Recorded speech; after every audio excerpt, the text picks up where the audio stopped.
জাতীয় কংগ্রেস, জাতীয় কংগ্রেস, জাতীয় কংগ্রেস, মল্লিকার্জুন খড়গে, মল্লিকার্জুন খড়গে, রাহুল গান্ধী, রাহুল গান্ধী, রাহুল গান্ধী, সোনিয়া গান্ধী, সোনিয়া গান্ধী। তিনি কংগ্রেসের আদর্শ নীতিকে মেনে এবং দীর্ঘদিন, আমি পরে বলছি, সুকৃতি বাবু সবিস্তারে বলে নেবে, তারপরে আমি আপনাদের সামনে বলবো এবং আমরা পতাকা এবং পরে মেম্বারশিপের মধ্যে দিয়ে কংগ্রেস পরিবারের একজন সদস্য হিসেবে আগামী দিনে অন্যায়ের বিরুদ্ধে প্রতিবাদের জন্য রাহুল গান্ধীর নেতৃত্বে তার যে কর্মযজ্ঞ চলছিল তার সঙ্গে তিনি নিজেকে একত্রিত করে সমস্ত সাথীদের নিয়ে নতুন ভাবে এই বাংলার উন্নয়ন, মানুষকে বাঁচাবার জন্য তো লড়াই শুরু হবে। সুকৃতি রঞ্জন বিশ্বাস মহাশয়, এই যে নাগরিকত্বের সমস্যা, কংগ্রেস তাদের এই রাজ্যের যে ইস্তেহার তাতে পরিষ্কার করে লিখেছে যে ভারতবর্ষে স্থায়ীভাবে যারা বসবাস করেন, ভারতবর্ষে স্থায়ীভাবে যারা বসবাস করেন তাদের প্রত্যেককে নাগরিক ঘোষণা করে একটা নতুন আইন তৈরি করার জন্য কংগ্রেস লড়াই করবে। কারণ কংগ্রেস তো এখন পাওয়ারে নেই কেন্দ্রে, ফলে তারা লড়াই করবে নিশ্চিতভাবে। যদি পাওয়ারে যাওয়ার আগ পর্যন্ত যদি সেটা সফল না হয়, পাওয়ারে গিয়ে তারা এটা করবে। এই যে আরেকটা ইউনিক ডিক্লারেশন, এটা কিন্তু কংগ্রেস ছাড়া আজ পর্যন্ত আর কেউ করেনি। আপনারা এই স্টেপটা দেখে নেবেন। ফলে আমরা কংগ্রেসের প্রতি আকৃষ্ট হয়েছি। আগামী দিনে একটু নেতাগিরি করা, এমপি এমএলএ হওয়া, এইটা আমাদের লক্ষ্য নয়।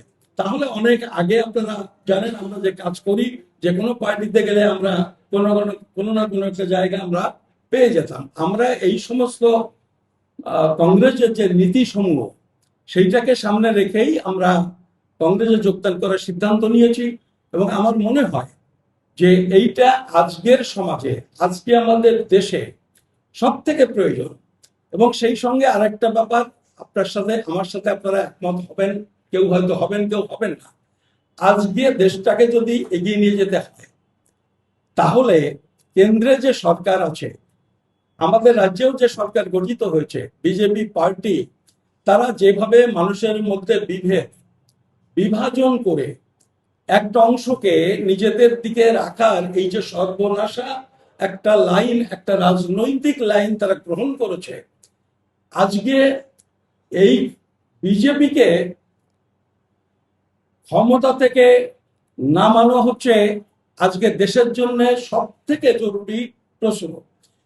আমরা কিন্তু আজকে কংগ্রেসে জয়েন করছি কারণ আমরা জানি সারা ভারতে নিশ্চয়ই বিভিন্ন আঞ্চলিক দল বিভিন্ন এলাকায় আছেন এবং তারাও কংগ্রেসের সাথে, বহু পার্টি এবং সরকার কংগ্রেসের সাথে আছে। তো আজকে বিজেপিকে ক্ষমতা থেকে হটাতে গেলে, কেন্দ্রের ক্ষমতা থেকে হটাতে গেলে কংগ্রেস ছাড়া বিকল্প কোনো রাজনৈতিক দল ভারতবর্ষে নেই। ফলে আমরা মনে করেছি যে বিজেপিকে একমাত্র কংগ্রেস হটাতে পারে। ফলে কংগ্রেসকে আমাদের যার যেটুকু শক্তি আছে, সামর্থ্য আছে, সুযোগ আছে, সেইটুকুও দিয়ে আমরা কংগ্রেসকে সামনের দিকে এগিয়ে নিয়ে যাওয়ার চেষ্টা করব। এবং আমি আশাবাদী কংগ্রেসে আমরা কাজ করার সেই সুযোগ পাব। এবং আমাদের যে সমস্ত কর্মী সমর্থক বিভিন্ন এলাকার আমরা যারা এসেছি, কেউ প্রত্যেকেই কোনো না কোনো সংস্থা, ছোট ছোট সংগঠন সেটা পরিচালনা করেন। যার যেটুকু যোগ্যতা আছে, যে যতটুকু মর্যাদা পাওয়ার অধিকারী, কংগ্রেস আশা করি তাদের সেইটুকু মর্যাদা গুরুত্ব দেবেন এবং তাতে কংগ্রেসই উপকৃত হবে। তারা ঠিকমতো কাজ করতে পারলে ফ্রিলি সেটা কংগ্রেসেরই উপকার হবে। এবং এইটা যদি আমরা এই সহযোগিতাটুকু পাই, এই ওপেন স্পেসটা পাই কাজ করবার জন্য, আমরা নিশ্চিতভাবে কংগ্রেসকে শক্তিশালী করবার জন্য আমরা আপ্রাণ চেষ্টা করব। এবং আমার ধারণা আমরা সেই কাজে অনেকখানি সহযোগিতা করতে সক্ষম হব। আপনাদের সবাইকে নমস্কার, ধন্যবাদ, জয় ভীম।